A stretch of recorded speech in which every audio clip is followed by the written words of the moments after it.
The Big 12 hasn't gotten much wrong under Brett Yormark, but this scheduling for football, they screwed that one up big time. I'm Pete Mundo. Welcome in. Heartland College Sports is where you find us, how you find us, covering and talking about the Big 12 Conference.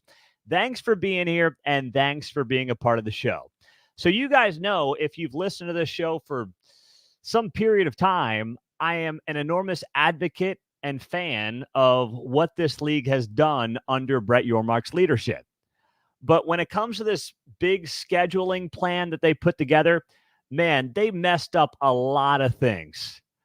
I'm not going to go through it all because there's so much to get to. But if you're a Big 12 fan, you saw the news on Wednesday that the league announced its football schedules for every team home and away, not the dates or anything like that, but just who they're playing home and away for 2024 through 2027.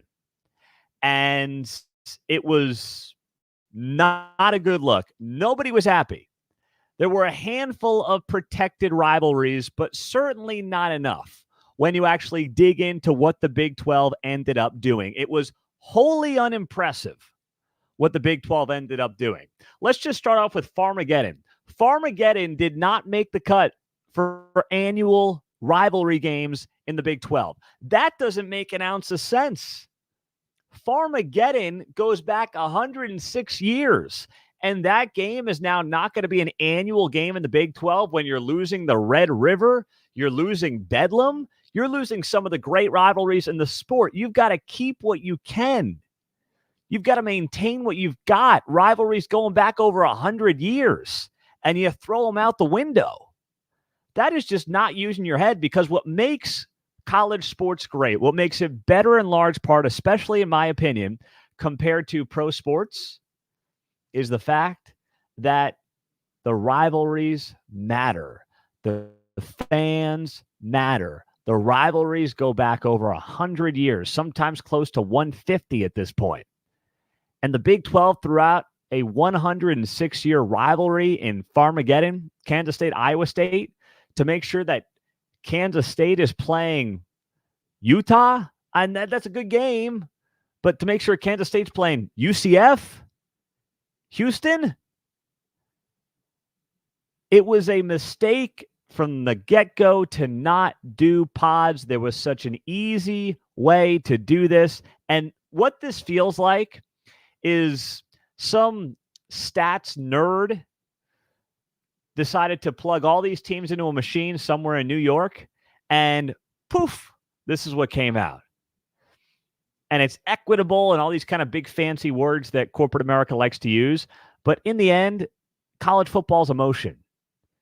It's not about equity, equitability, equitable. It's not about any of that. It's about emotion. It's about fandom. It's about passion. And if you sit down with any regular Big 12 fan for 5 seconds, they would have told you this scheduling plan stunk. Top to bottom, stunk. So here's, let me just run through the protected rivalries real quick so you know what got protected. The only Big 12 rivalries that will be played every season from 2024 to 2027, Arizona, Arizona State, BYU, Utah, Baylor, TCU, Kansas, Kansas State. Now, I don't have a big problem with a lot of those. You know, Arizona, Arizona State, obviously. Holy War is going to be one of the best rivalries in the nation when they're both in the Big 12. I said that might be the best rivalry in the entire league when it gets started next year. Makes sense.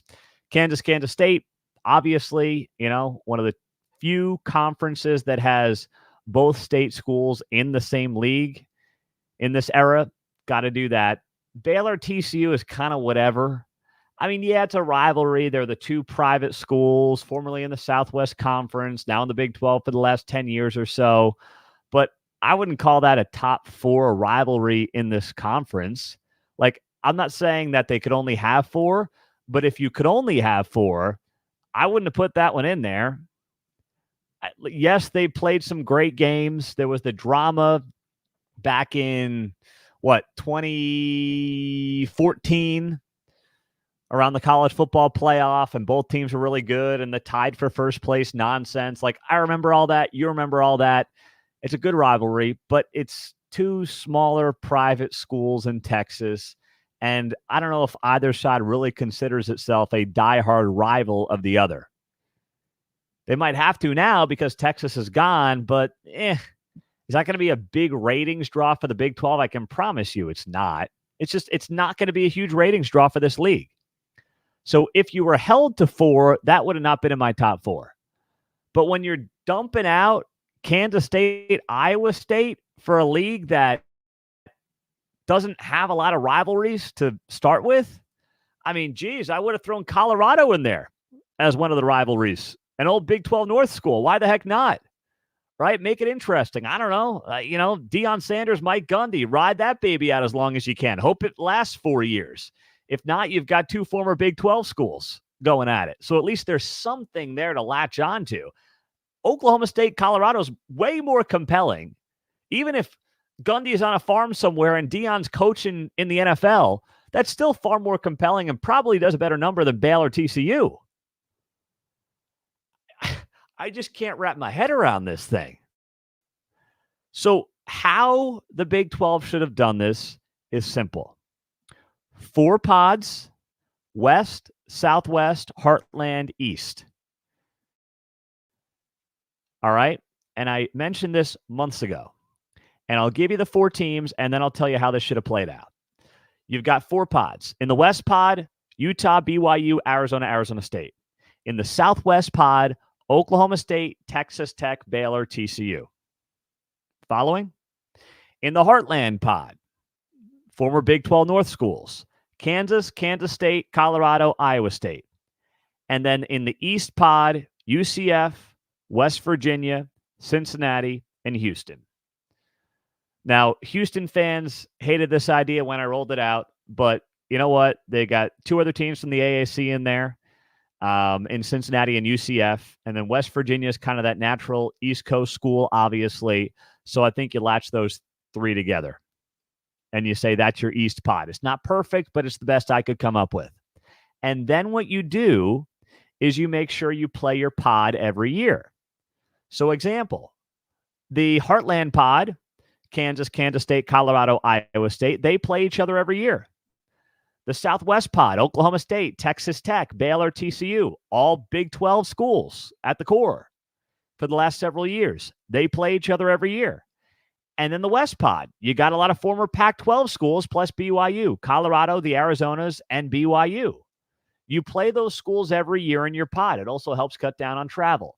That leaves you 6 conference football games, right? You played 3 in your pod, you get 6 other games. There are 3 other pods. You rotate 2 teams from the other pods every year. Example, follow me here. This is a smart audience. You're going to follow me on this, all right? Let's take Oklahoma State in the Southwest pod. Out in the West, they will play BYU, Utah 1 year. Then they will play Arizona, Arizona State the next year. And then you rotate, you do a rotation based on home and away. So every 4 years, you would play BYU at home and then away. That's how it would go. It would be BYU home, skip a year, BYU away, skip a year, BYU home, skip a year, BYU away, skip a year. That's how it would go in that scenario for Oklahoma State, let's just say.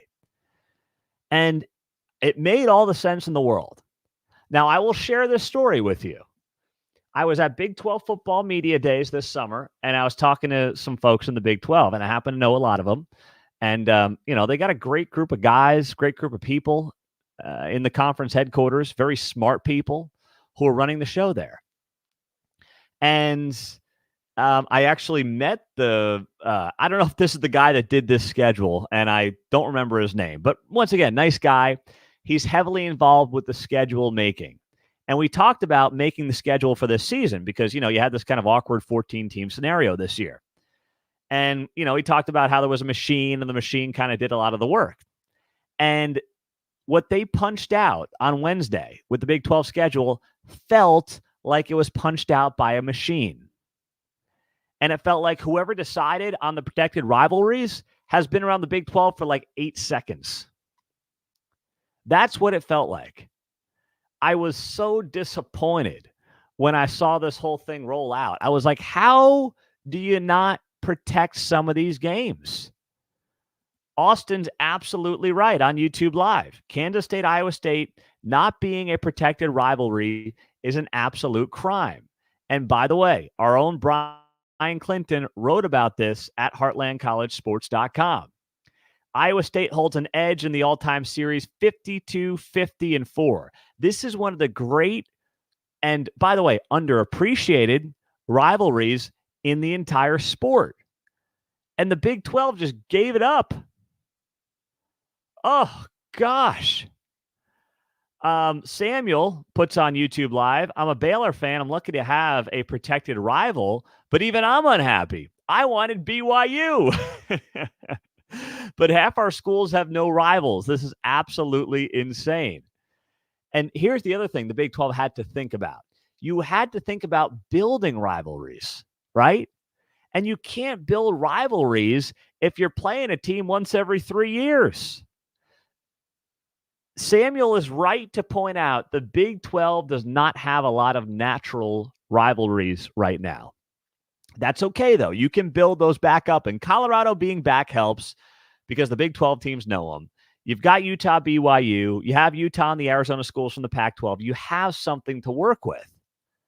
But the Big 12 didn't do itself any favors. It didn't give itself a chance to build future rivalries. That was another massive screw up in this whole deal. You want to create a situation where you have teams playing each other every year as much as you possibly can, of course, within reason, because that allows rivalries to build. And that is a problem for the future Big 12. There are not those diehard rivalries anymore. You're losing Bedlam. You're losing the Red River, right? You're losing a lot of these games. You're losing even, old Big 8 games. Iowa State, Oklahoma, Kansas State, heck, Oklahoma, Kansas. Some of these classic matchups that they're not all-time rivalries, but they matter. Some of them go back to the Big 6. So you had to create a situation that you allowed rivalries to develop. And it's impossible for any rivalry to develop when you've got schools playing each other once every 3 years in football. And don't tell me about basketball. All right, yes, Arizona, Kansas is going to be great. That game should be played every year. No idea what they're going to do with the basketball schedule yet. They could do a round robin, obviously, in basketball. 20 conference games, 16 teams. That's easy to do. But football's different. But football is still the bread and butter. That's not changing anytime soon. And for the Big 12 to make this kind of mistake is just surprising to me because these leaders have been hitting on all cylinders.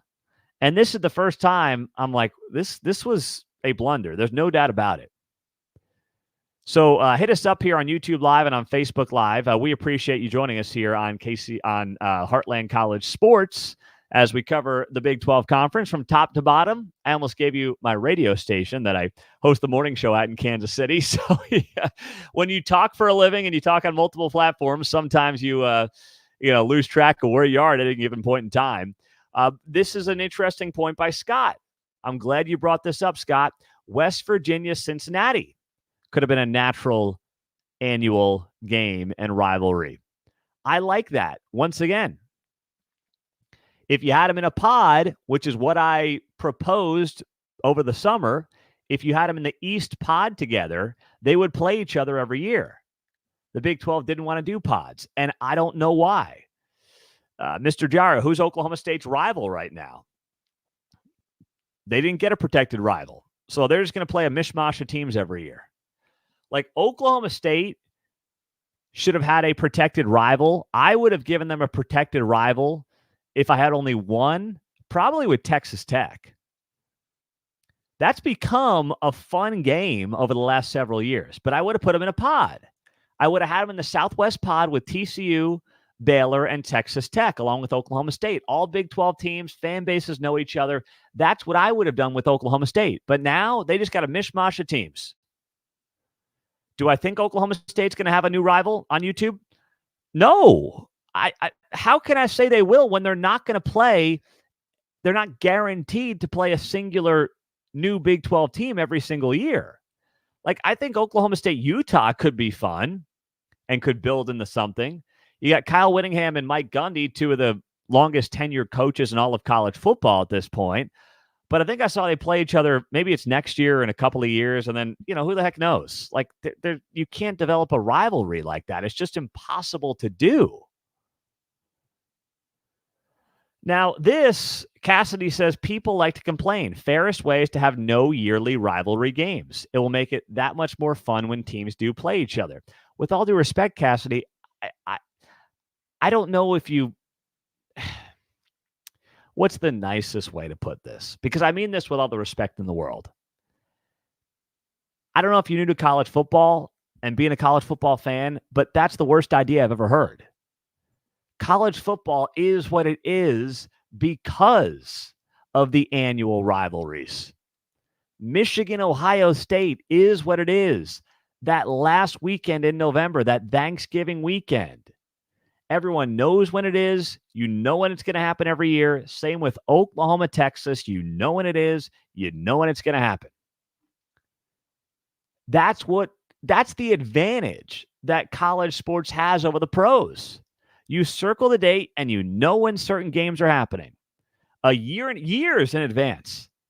And the Big 12 decided to throw that out the window. And that is a massive, massive mistake. And it's really unfortunate. I'm Pete Mundo. Heartland College Sports is of course, where we're at. Hey, if you're just joining us, hit the thumbs up button. I forgot you to do that earlier in the video. If you could hit the thumbs up button for us, that would be awesome. We would greatly appreciate that. It's a fantastic way to help us continue to build this show on YouTube. So hit that thumbs up. It would mean the world to me. Subscribe to us as well on YouTube. That's a great way to help this show advance. And then if you're on the podcast, you know what to do. Leave a rating, review, subscribe, get on board. We appreciate you being here. It is going to be an incredible weekend of Big 12 football. I cannot wait for this weekend.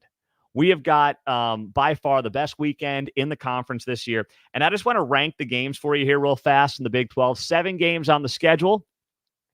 And we've got three of the best games, frankly, in all of college football. So I'll go from worst to first in terms of quality Big 12 games this weekend. Start at the bottom. The worst game of the Big 12 this weekend, sorry, but not sorry, is going to be UCF at Cincinnati. Two teams who are winless in Big 12 play. I guess the good news is someone's got to get a Big 12 victory, but it's going to be against a fellow newcomer in the Big 12. And the newcomers in the Big 12 has really struggled mightily so far this season. So that's the worst game of the Big 12 this weekend, bar none. After that, you've got the second worst game in the Big 12, Baylor hosting Houston, an old Southwest Conference matchup, but there is no juice there. Baylor fans are over their team. Houston fans are fed up as well. They got blown out, shut out last week at K-State. That was ugly as all get out. So that's the second worst game in the Big 12. Going up the list after that, BYU at West Virginia you know what? I'm going to switch that up. Hang on. After that, we got the Thursday night game, TCU at Texas Tech. So loser of that game is going to feel awful about themselves. Winner will feel a little bit better, but it's not a great game. Then you go BYU West Virginia as the fourth best game in the Big 12 this weekend. Hey, West Virginia is a Hail Mary away from being 4-1 in league play and tied for first place in a 6-way tie in the Big 12. Right now, it's a 5-way tie. If West Virginia didn't lose on a Hail Mary to Houston, they'd be 4-1, and it would be a 6-way tie atop the Big 12. Just remember that, all right? Mountaineers, do I think they're coming close to the conference title game? No, but still, they've had a sneaky good season. Let's not forget that. Now to the top 3 games in the league. Number 3 game in the league, I'm going to say it's Kansas at Iowa State. Kansas coming off that huge win over Oklahoma last week. Iowa State is also tied for first place in the conference. Who would have guessed that after a 1-2 start to the season for Matt Campbell? Dang. You get Kansas, Iowa State, old Big 12 North in November in Ames. That is going to be a lot of fun. It's not a top 2 game, though. The number 2 game this week in the Big 12, Kansas State at Texas. Now, it might have the largest implications on the conference title game of any of these games. I'll explain that here in a second. But Kansas State on the road at Texas is going to be an incredible game. And in any other week, it would be the number one game in the Big 12, but not when you've got Bedlam, not when you've got the trash talk going on. Mike Gundy is already talking a lot this week, and I'm here for it. I love everything about it. I can't wait for more of it, hopefully, the next few days. Oh, my goodness. Last Bedlam, Gundy says this is it outside of a bowl game down the road one day. And you know that Mike Gundy's going to break out some plays that he probably hasn't used in 20 years in this game. Oklahoma State is red hot. Ollie Gordon looks like Barry Sanders. He's having himself an incredible month. And he's got back-to-back games rushing for a combined over 500 yards. The dude has been outrageously good. And OU's licking his wounds, coming off the loss to Kansas. It's in Stillwater. That place is going to be on absolute fire Saturday afternoon. It's sad that it's coming to an end, but you can't ask for a better scenario on Saturday than these two teams meeting for what is likely to be the last time for a very long time. So those are my rankings for the games this weekend. I cannot wait for this weekend of the Big 12. Woo, boy, oh boy, oh boy. Welcome in. Great to have you on board. And yes, rest in peace to Bob Knight. He passed away this evening, 83 years old. Obviously, Big 12 ties in a big way to Texas Tech. So may he rest in peace, and we will pray for Bob Knight's family as well. Great to have you here. Thank you for joining us. If you want a Heartland College Sports Koozie, leave me a 5-star rating and review. And make sure you're following us on Twitter and Instagram and subscribe to us on YouTube. We are pushing a ton of content on Instagram these days. We're adding a lot of folks over there. We hope you'll join us on the Instagram page. Just search Heartland College Sports. Same with Twitter. I think we need like 500 followers to get to 10K. So we are rocking and rolling. And it's all because of you guys. You're doing this on the grassroots level for us. So thank you. Hop on our free message boards as well. Those have been very active this week. A lot of people very upset with the Big 12 scheduling. Thank you, guys. Have a great rest of the day. We'll talk to you soon. I'm Pete Mundo, Heartland College Sports. We cover the Big 12, and make sure you check out the site. Have a great day. Take care.